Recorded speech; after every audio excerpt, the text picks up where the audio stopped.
Hi, my name is Marnie, and today I'm going to be showing you how to make a very simple to make fleece pillowcase cover with a blanket binding on it. This is actually a Tempur-Pedic pillow that I've already covered, and if you own one, you know that you cannot find pillowcases that fit. Anyway, this is what I'm making, but the pillow that I'm working on this time is just a regular old pillow. And the dimensions of this pillow is 16 by 22. So I want my finish to be 17 by 30. So I want a 1 inch extra space on the side to get the pillow in. And then, of course, I don't want it to be the exact length of the pillow. So I'm going to make it 30 inches, whereas the pillow is 22. That'll give me enough room for overhang. You usually want about 2 inches just to accommodate the pillow on the length, and then another 6 for the overhang. So I've already cut my fabric. So for a 16 by 22 pillow, I'm cutting my fabric to 34 3/4 by 30 3/8, and it's one piece. So basically what I'm going to do is it'll be folded this way, and we'll attach the blanket binding on the top and then seam along the side. Okay, so I have my piece here. Like I said, I've already cut it, and here's the measurements in case that helps for you to figure it out. Basically, it's a 16 by 22 pillow. And I want 1 extra inch on the finish for the width of the pillow. So the width of my fabric is going to be 34 3/4, which is 17 times 17, plus a 3/8 inch selvage on each side. Then the length of the pillow itself is 22. I want my finished length to be 30, which means I'm cutting my fabric at 30 3/8. I've already also cut the blanket binding. If you've never seen blanket binding, you can buy it at Joann's, or Walmart even has it. They have one with the fabric part. So the blanket binding is not too cheap, but it's not horribly expensive. All right, one thing about the blanket binding is that when you take it out of the pack, and it'll even say on the directions that one side is more narrow than the other side. Now I'm going to put my narrow side up. Oh, of course, I'm going to put it up. And let's see, this is actually the right side of my fabric that's now facing up. So my right side is up, and I'm going to put the narrow edge also facing up.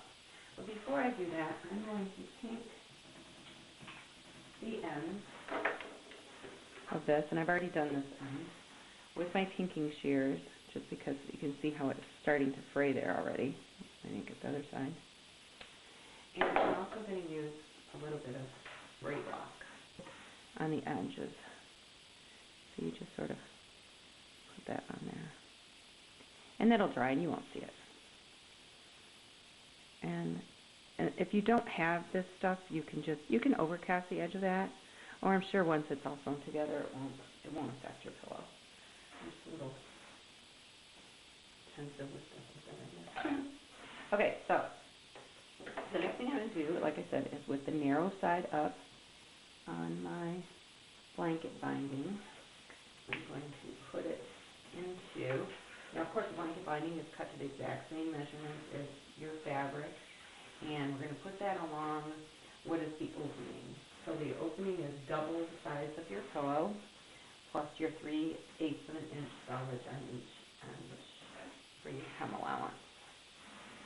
I'm going to put that on there like that, pin it down, and then we'll start sewing. Okay, so I've now attached my blanket binding to the edge that's going to be the opening of my pillowcase, with the narrow side on the side that's the right side of your fabric. So this is the right side of my fabric, this is the narrow side of the blanket binding. And there's not a very big difference between what's narrow and what's not, so you kind of really have to look. Now the next thing I'm going to do is to sew really close to this edge, like as close as you can with a straight stitch. And we'll get that started.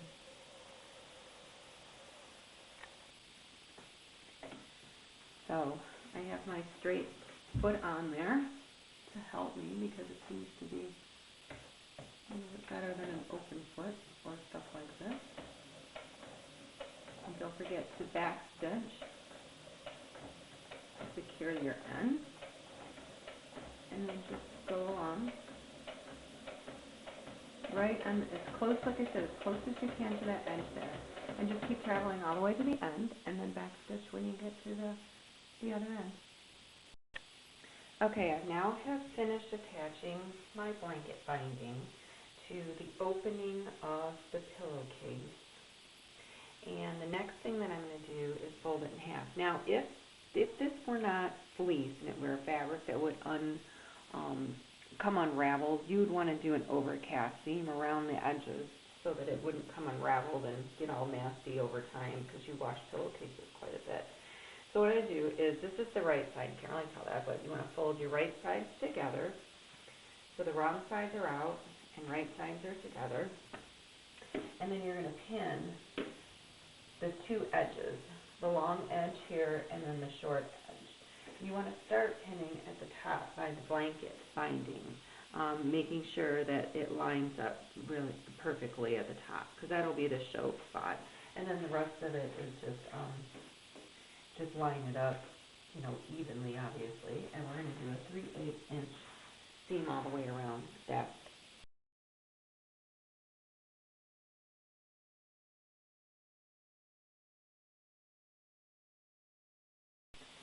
Okay, so all done sewing it, went all the way around, trim my thread. Next thing to do is turn it inside out. If you want it with a lot of extra fabric around the corners, you can trim those off a little bit. It might help the points to come out a little bit better. Red reminds me of Christmas. It's over now, but just poke those corners out like such, and let's see if this bad boy fits. I'm not very good with pillowcases, my husband.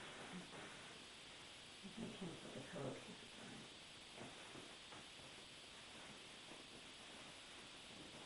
Now you know why you put that extra seaming at the top, right? Because, there you go. This pillow is not a very nice pillow, but I like it. Okay, there we go. Wow, that's awesome. Now that will keep your head warm in the middle of winter.